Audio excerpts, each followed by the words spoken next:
자, 그래서 오늘은 도대체 오직 성경이 무엇인가요? 오늘은 오직 성경에 대해서 우리가 한번 생각을 해보겠습니다. 오직 성경. 혹시 이 말을 여러분들이 들어보셨나 모르겠어요. 아, 많이 들어보셨습니까? 그럼 여러분들은 대단히 좋은 교회를 다니고 계신 겁니다. 자, 자, 이게 종교개혁자들이 오직 성경이라는 말을 쓰지는 않았습니다, 사실. 그런데 이제 후대에 와서 종교개혁가들의 가르침을 정리할 때 이제 오직 성경이라고 이렇게 정리를 한 거예요. 사실 이걸 영어로 하면 영어로 뭘까요? 선호, 이거 영어로 뭘까요? Only Bible? 그래, only Bible. 와, 선호 진짜 똑똑합니다. 자, 영어로 only Bible이고 또 라틴어로 하면 이게 솔라 스크립추라인데요. 솔라라는 말을 영어로는 only로 번역했지만 사실은 솔로랑 근접한 단어입니다. 사실 뭐 그렇게까지는 알 필요 없는데요. 자, 어쨌든 이 오직 성경을 우리가 이해할 때 우리는 자칫하면 이런 오해에 빠지기 쉬워요. 그러니까 무조건 성경이다. 그냥 다른 거 읽지 말고 입 다물고 성경만 읽어라. 약간 이런 식의 되게 극단적인 오직 성경을 생각하기가 쉽습니다. 그러나 종교개혁자들이 얘기하는 이 오직 성경, 그들이 오직이라고 할 때는 그렇게 극단적인 오직의 의미를 갖지는 않습니다. 사실 이 오직 성경을 설명할 때 딱 한 문장으로 정리하기가 상당히 애매합니다. 우리가 성경 하면은 사실 하나님의 말씀이잖아요. 그냥 오직 하나님의 말씀이라고 얘기하는 게 사실 더 적절하지 않나 싶기도 하고요. 그런데 소요리문답 3문에 이 성경에 대한 정리가 있기 때문에 그걸 차용한다면 소요리문답은 딱 두 가지로 성경을 정리합니다. 자, 성경은 무엇을 할 수 있느냐? 하나님을 아는 지식을 배울 수 있다고 합니다. 성경을 통해서. 그리고 성도의 본분을 배울 수 있다. 뭐 성도의 규범이라고 할 수가 있어요. 이것을 우리가 성경으로 배울 수가 있다라는 겁니다. 자, 그래서 하나님의 지식을 어디서 배울 수 있느냐? 오직 성경에서만 찾을 수 있다는 겁니다. 성도의 본분 어디서 배울 수 있느냐? 오직 성경에서 배울 수 있다는 거예요. 자, 그런데 이 오직이라는 말을 이 종교개혁자들에게 빗대어서 사용할 때는 항상 누구를 염두에 두어야 하느냐? 제가 지난주에 말씀드렸죠. 개혁주의입니다. 어디로부터의 개혁이라 했어요? 그래요. 과거 누구? 그래요. 천주교회가 너무 타락해서 개혁을 했단 말이에요. 그래서 천주교회로부터의 개혁을 항상 생각해야 돼요. 그래서 이 오직이라는 말이 실제로는 천주교회를 염두에 두고 있는 겁니다. 천주교. 자, 천주교는 성경도 있지만 또 하나가 더 있어요. 얘처럼 중요한 게 또 하나 있어요. 뭘까요? 그냥 쉽게 얘기하면 우리 천주교 하면 누구 떠올라요? 교황? 그렇죠. 교황이에요. 교황. 자, 교황권이 성경권과 동등합니다. 천주교에서는요. 그래서 천주교는 성경이 말하는 것도 중요하지만 교황이 말하는 것도 중요합니다. 그래서 교황이 이제 자기 맛대로 성경에 없는 것들을 이제 막 지어내는 거예요. 뭐 예를 들면 우리가 잘 아는 뭐 마리아 숭상, 그리고 뭐 마리아의 이름으로도 기도하라고 하죠. 그리고 뭐 성인들의 이름으로 막 기도하라고 해서 뭐 성인의 공로 사상, 뭐 이런 건 적을 필요 없습니다. 자, 뭐 공로 사상이나 또 뭐가 있나, 뭐 고행 같은 거, 이런 것들은 성경에 나오지도 않는데 교황이 그냥 자기 멋대로 이렇게 넣은 거죠. 그래서 종교개혁가들은 야, 천주교 너네 뭐하냐? 성경에 있지도 않은데 이거 왜 만들었냐? 야, 교황 저리 치워. 이거는 하나님 말씀 아니야. 오직 성경만 하나님의 말씀이야. 오직 성경에서만 우리의 본분을 배울 수 있고 하나님에 대한 지식도 오직 성경에서만 배울 수 있어 라고 주장하면서 생긴 게 사실 오직 성경입니다.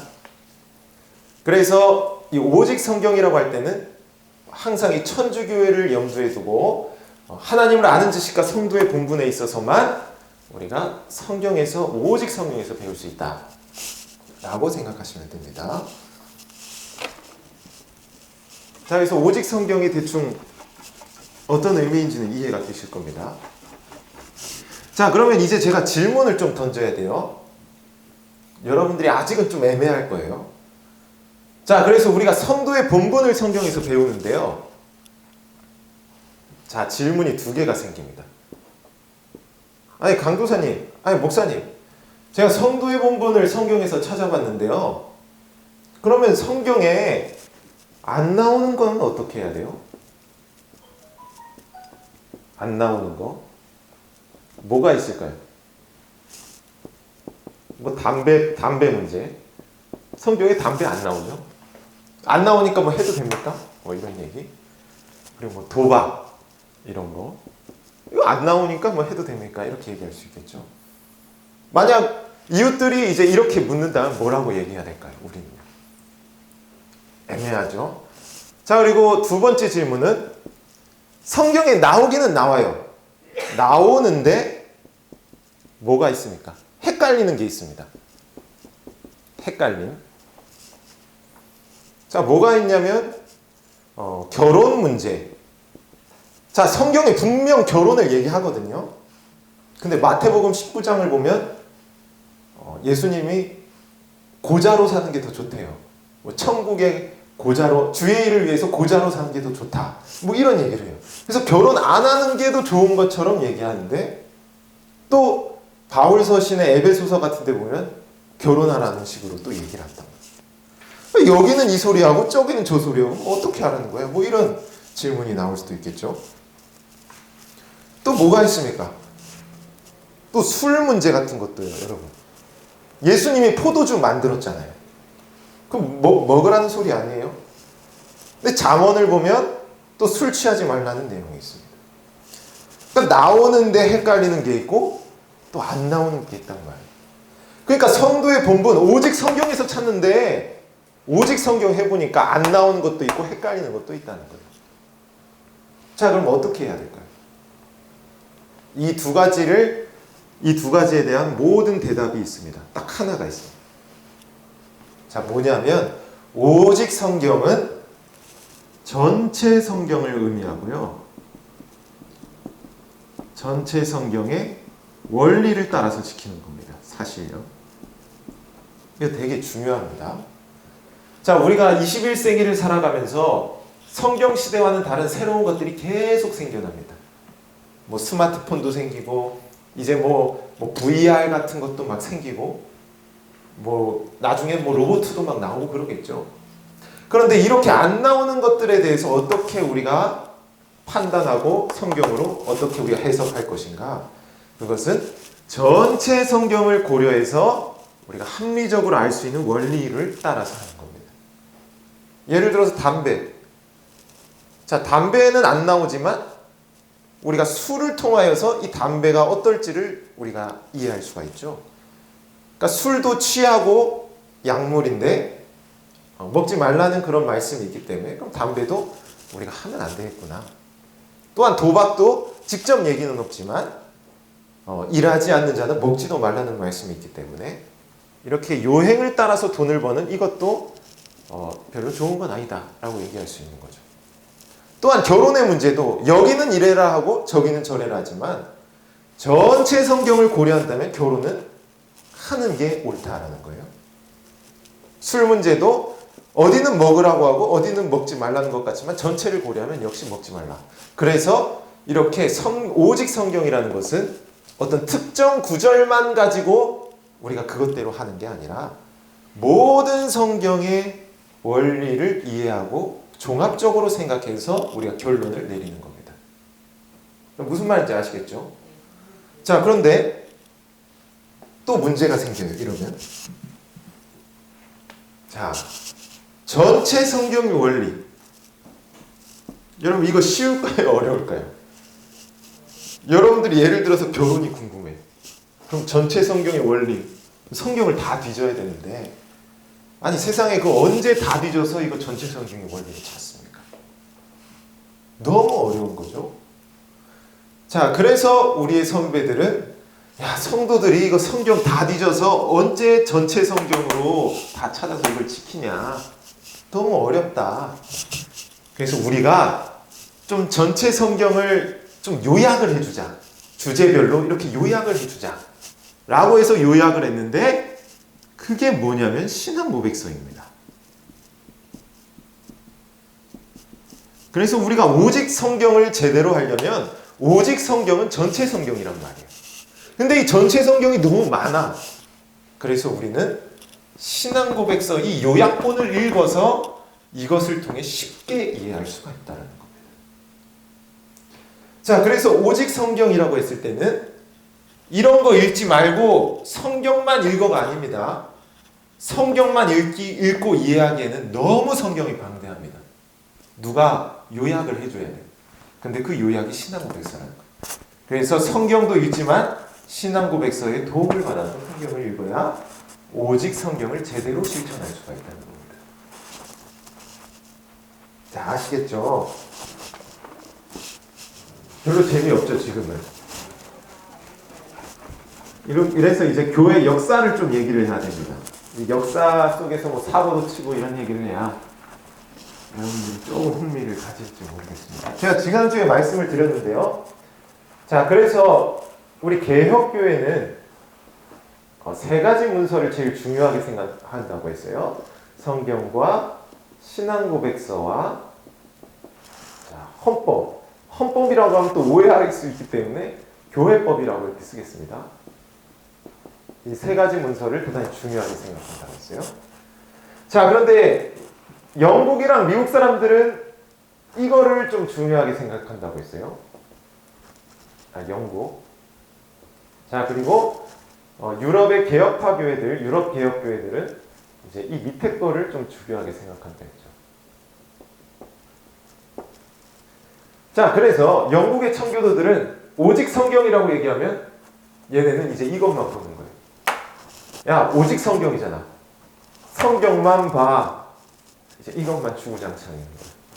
근데 얘네가 오직 성경이라고 하면 야, 성경 이거 너무 방대해서 성도들 이해 못해. 이거 요약한 거, 그리고 잘 정리한 이 신앙고백서 교회법을 잘 공부해야 돼. 이렇게 얘기하는 게 유럽 개혁교회고, 이건 영국 청교도라는 거예요. 물론 전부 다 꼭 이런 거는 아닌데요. 대략적으로 역사를 보면 이런 식으로 나눠진다는 겁니다. 자, 그런데 제가 지난주에는 여기 청교도가 좀 감성적이고 이게 이성적이라고 했어요. 그래서 여기를 좀 제가 부정적으로 얘기를 했는데요. 이번에는 여기를 좀 부정적으로 얘기해 보겠습니다. 여기에 단점이 있거든요. 그거에 대해서 얘기해 보겠습니다. 자, 사실 이건 저도 마찬가지예요. 저도 신학교에 입학을 하고 이제 성경 처음에는 뭐 교회에서는 성경밖에 안 가르쳐 주니까 요즘 교회는요. 그래서 성경만 공부하다가 신학교에 오면서 이 신앙고백서와 교회법을 이제 공부하게 됐습니다. 자, 근데 이거 세 개 공부하다 보면요. 자, 위에 걸 많이 보게 될까요? 밑에 걸 많이 보게 될까요? 공부하다 보면. 여러분, 시험 공부할 때 교과서를 많이 볼까요? 애들이 문제집을 많이 풀까요? 문제집 많이 풀죠. 이게 성경을 요약한 거란 말이에요. 솔직히 이것만 눈에 들어옵니다. 그러니까 제가 한동안 이것만 공부했습니다. 근데 이거를 읽으면 여기서는 뭐라고 하냐면 성경이 중요하다고 얘기해요. 그런데 성경을 공부하자니 너무 방대하고 좀 뭔가 애매해. 근데 이거는 딱 정리가 잘 돼서 그래서 계속 이것만 공부하게 되는 거예요. 그래서 어느 날 저한테 되게 딜레마가 찾아온 겁니다. 분명 성경이 하나님의 말씀인데 왜 이거를 공부해야 좀 이득이 되는 것 같고 이건 별로 불필요한 것 같은, 그래서 뭔가 뭐 어떻게 된 거지? 약간 이런 생각이 있었어요. 근데 이러한 현상이 어디에도 나타났냐면 바로 유럽 개혁교회에게도 나타난 겁니다. 여러분 유럽 개혁교회도 이 세 가지를 다 가르쳐야 되는데 다 가르치다 보니까 밑에 게 뭔가 더 분명하다는 거예요. 이게 정리가 잘 됐고, 그래서 이거를 점점 가르치지 않으면서 교인들도 목사님들도 성경에 점점 무지해지기 시작을 한 겁니다. 자, 그러니까 18세기에 자유주의라는 이제 뭐 사탄 같은 놈이 등장을 합니다. 이게 그 자유민주주의 할 때 그 자유주의가 아니고요. 이제 소위 말하는 이 포스트 모더니즘의 현대 학문으로 성경을, 이 신학을 구성하려는 그런 일종의 진보적인 운동인데요. 자, 이놈들이 이제 교회를 딱 공격을 하는데, 자, 교회법이나 신앙고백서로 공격이 될까요? 안 될까요? 여기는 이거를 빠삭하게 잘 알고 있어서 공격이 안 돼. 근데 얘네들은 성경을 똑바로 안 읽어. 그래서 얘네들이 성경을 공격하기 시작한 겁니다. 그래서 성경을 딱 연구해서, 야, 성경 가짜야, 성경 믿지 마, 이거 지어낸 얘기잖아, 딱 공격하니까 유럽 개혁교회 목사들이 반박을 해야 되잖아요. 근데 반박을 못 하는 거예요. 왜냐하면 성경을 다 잘 모르니까. 그러니까 너무 여기에만 몰두하면서 이거에 대한 지식이 너무 약해진 거예요. 그래서 이게 무너졌습니다. 그래서 지금 유럽 교회들 우리가 다 초토화됐다고 하잖아요. 여러분, 초토화된 이유가 이 자유주의가 성경을 공격하면서 다 무너진 겁니다. 그러니까 영국이랑 청교도는 이것만 강조해서, 제가 말씀드렸죠, 변질되거나 분열이 많이 됐습니다.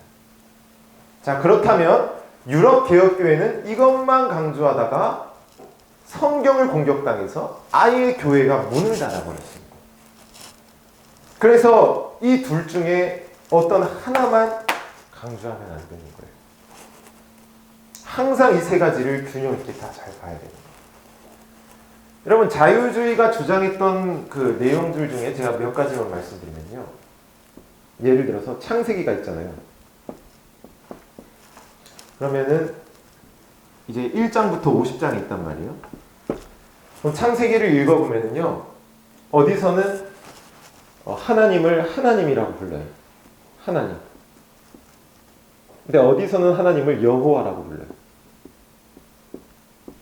이거 왜 이렇게 다르게 부를까요? 모르죠. 저도 모릅니다. 근데 자유주의자들은, 야, 이건 왜 하나님이라고 부르고 어쩔 땐 여호와라고 불러?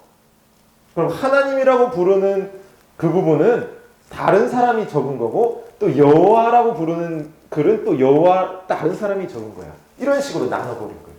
그래서 창세기는 한 권인데 창세기를 4개로 쪼갭니다. 뭐 JP, ED 문서라고 해서, 이 문서설이라고 해서 4개로 쪼개가지고, 그래서 성경은 이 4개의 문서를 다 짜집기해서 만든 그냥 하나의 소설이다, 이런 식으로 얘기를 하는 거예요. 그러니까 이런 식으로 공격을 하는데 반박을 못해요. 성경을 공부하지 않아서. 그래서 완전히 허무맹랑하게 무너지게 됩니다. 그래서 우리가 어디 한쪽에 치우치면 안 되는 거예요. 언제나 이 세 가지는 우리가 균형을 잡아야 한다는 겁니다. 자, 그래서 제가 얘기를 좀 더 해드리면요, 성경 신조라 하겠습니다. 자, 그래서 유럽의 개혁교회들이 자유주의 공격을 받고 무너지면서 대단히 그들도 이제 반성을 많이 한 거죠. 야, 우리가 이게 성경, 결국에는 성경이 하나님의 말씀인데 우리가 너무 이거를 소홀히 했다. 우리가 성경으로 돌아가자. 이제 이런 운동이 벌어지기 시작한 겁니다. 그래서 네덜란드 개혁교회 같은 경우에는 제2종교개혁이라는 그런 새로운 붐도 있기도 했고요. 그리고 무엇보다 개혁교회의 아주 중요한 유산이 뭐였냐면, 신조도 가르쳐야 되지만 성경도 같이 가르쳐야 한다라는 생각을 이들이 품기 시작한 거예요. 자, 그런데 사실 우리 한국교회는 이 신앙고백서를 설교해보지 않았기 때문에 여러분들은 모르실 거예요. 이거를 해보면요, 성경 따로 신앙고백서 따로 이렇게 돼버립니다. 이게 무슨 말이냐면, 신앙고백서는 성경에서 나왔단 말이에요. 그런데 성경 설교하고 신앙고백서 설교하면요, 내용이 완전 딴판인 거예요. 그래서 뭔가 이상한 거예요. 야, 우리가 성경도 가르쳐야 되는데 성경 가르쳐 보니까 너무 신앙고백서랑 달라. 이거 어떻게 된 거지? 야, 우리 성경 연구 다시 해야겠다 라고 해서 개혁교회가 성경 연구를 다시 하기 시작했습니다. 그래서 어떻게 연구를 했냐면, 성경에서 신앙고백서가 나왔으니까 이번엔 신앙고백서를 가지고 성경에 녹여서 설교해보자 라는 시도를 하기 시작했는데, 사실 그게 여러분들이 이것까지 알 필요는 없을 것 같은데, 이게 성경신학이라는 분과가 여기서 발생을 합니다. 이거를 흔히 이 구속사적 성경 해석이라고 하거든요. 사실 제가 제일 관심이 많고 제가 이제 설교를 할 때 제일 노력하는 게 구속사적 해석입니다. 제가 이렇게 설교할 때 여러분들 사이에 좀 의견이 분분할 거예요. 어떤 분들은 뭐 신선해서 좋다 이렇게 느끼시는 분도 있을 거고, 좀 이상하다 이렇게 느끼실 수도 있는데요. 이게 실은 저도 이제 대구에서 사역하면서 목사님들의 영향을 받아서 그런데요, 이 구속사적 해석으로 제가 좀 많이 노력을 하고 있기 때문입니다. 그래서 이 구속사적 해석의 핵심은 자유주의들이 성경은 다 쪼개진 거라고 얘기했잖아요. 그러면 이번엔 성경이 통일된 하나의 책이라는 사실을 잘 보여주는 그런 설교를 하는 거예요. 그래서 창세기가 뭐 1장 따로 2장 따로가 아니라 1, 2, 3, 4, 5에서 50장까지 내용이 일관성 있게 쫙 이렇게 이어질 수 있는 그러한 구속사적 해석, 이런 식으로 이제 성경을 해석하고, 그리고 그 과정 속에 이제 신앙고백서, 이 교리들을 자연스럽게 성경에 녹여서 설교하려는 그런 노력이 이제 발생하기 시작한 겁니다. 그래서 개혁주의 안에서는 이게 상당한 도약이라고 할 수가 있습니다. 네, 그래서 뭐 유럽에 이런 일들이 있었다라는 것을 여러분들이 그냥 상식적으로 아시면 되고요. 자, 그래서 뭐 핵심은 오직 성경, 결국엔 오직 성경인데요. 결국 오직 성경인데, 여러분들에게 제가 꼭 기억하라고 하시고 드리고 싶은 말씀은, 오직 성경이라고 해서 성경만 읽자라는 그러한 독단에 빠지면 안 된다는 겁니다. 오직 성경은 결국 오직 전체 성경입니다. 이 말과 같은 말이에요. 그런데 이 전체 성경이 너무 우리에게는 힘들기 때문에 우리는 신앙고백서와 같은 교리의 도움을 받아야 한다는 것이죠. 예, 따로 있습니다. 하이델베르크 요리문답 배웠죠. 그게 이제 신앙고백서입니다. 제가 질문할 시간 이따 드릴 텐데요. 제가 신앙고백서가 뭐가 있는지도 간단하게 알려드리겠습니다. 이따가. 그래서 신앙고백서의 도움을 받아서 요약을 잘 배워서 성경 전체를 이해하고, 그리고 이제 도움을 받아서 이 성경을 바르게 읽을 수 있다 이겁니다.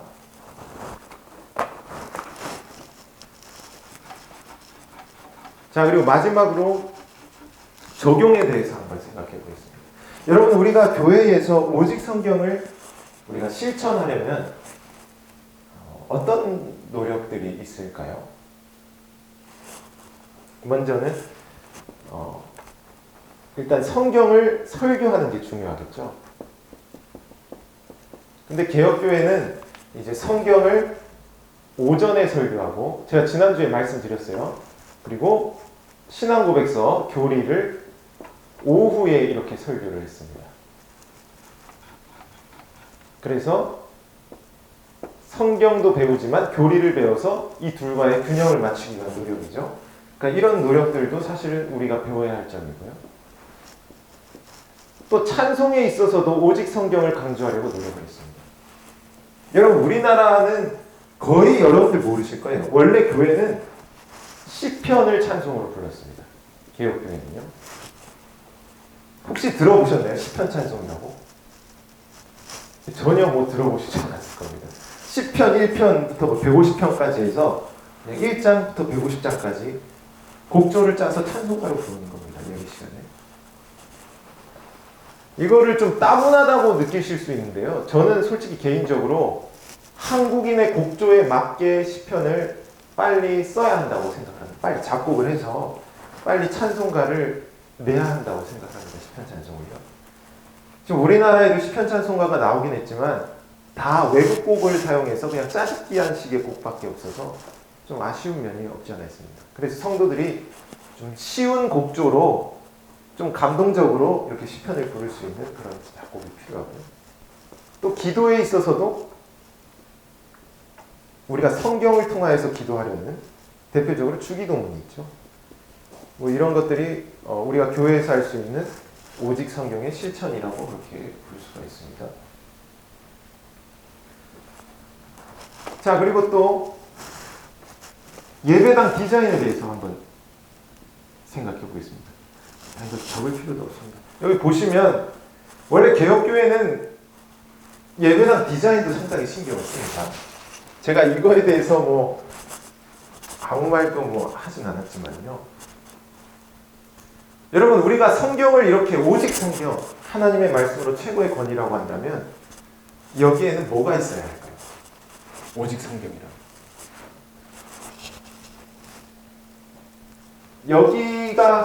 여기 이 앞부분은 거룩한 장소는 아니지만요. 성도들이 교회에 처음 와서 딱 앉게 되면 그들은 예배 시간 하루 종일 여기만 보게 됩니다. 우리 선배들은 그래서 여기를 상당히 중요하게 생각했습니다.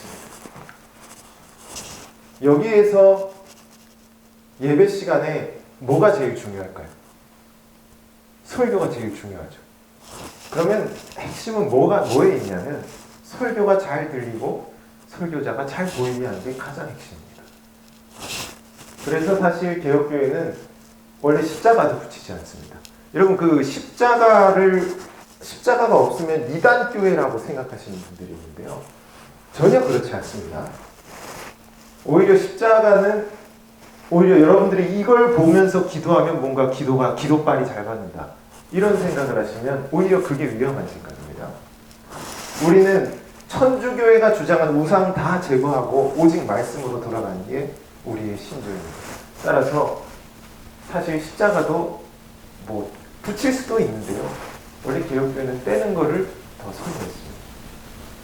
그리고 강대상도 사실은 규모가 큰 강대상, 그리고 높은 강대상을 통해 성경의 권위를 나타내고 또한 설교자의 어떤 가독성, 가시성 잘 보일 수 있는 그런 위치에 누려는 이런 노력들이 있었습니다.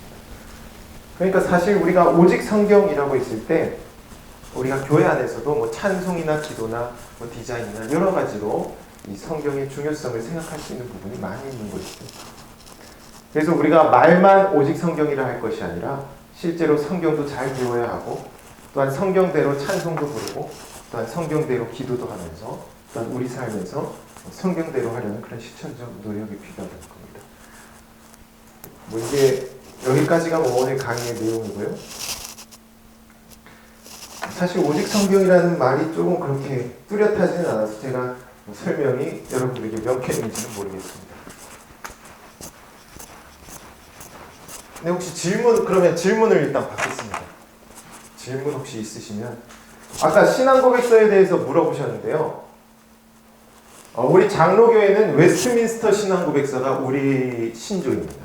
우리 장로교회는 웨스트민스터 신앙고백서를 헌법에도 들어있는 표준 문서, 그것을 표준 신앙고백서로 지정하고요. 유럽의 개혁교회들은 신앙고백서가 3개가 있습니다. 하나는 저기 있는 하이델베르크 요리입니다. 그리고 벨직 신앙고백서가 있고 도르트 신경이 있습니다. 이렇게 3개가 있습니다. 그래서 요즘 개혁교회는 4개를 다 가르칩니다. 웨스트민스터, 하이델베르크, 벨직, 도르트 다 가르칩니다. 근데 우리는 일단 웨스트민스터가 표준이기 때문에 사실 웨스트민스터 신앙고백서를 배워야 하는 거죠. 여러분, 그 신앙고백서 보면 결혼에 대해서 나와 있습니다. 그리고 세상 위정자 어떻게 이해해야 되는지 나와 있습니다. 우리 이런 거 배우지 않으면 교회 안에 와서 맨날 정치 싸움 하는 거예요. 그 다 생각이 다르니까. 그런데 신앙고백서를 배워서 위정자들을 어떻게 이해할지를 잘 정리해야 우리가 균형 잡힌, 다 같은 생각 안에서 우리가 한 몸을 이룰 수가 있는 거예요. 그래서 우리가 신앙고백서를 배워야 성경에 대한 균형 잡힌 이해를 할 수가 있는 겁니다. 여기 혹시 질문 있으신가요? 네, 다른 질문 없으면 그러면 우리가 기도하고 마무리하는 걸로 하겠습니다.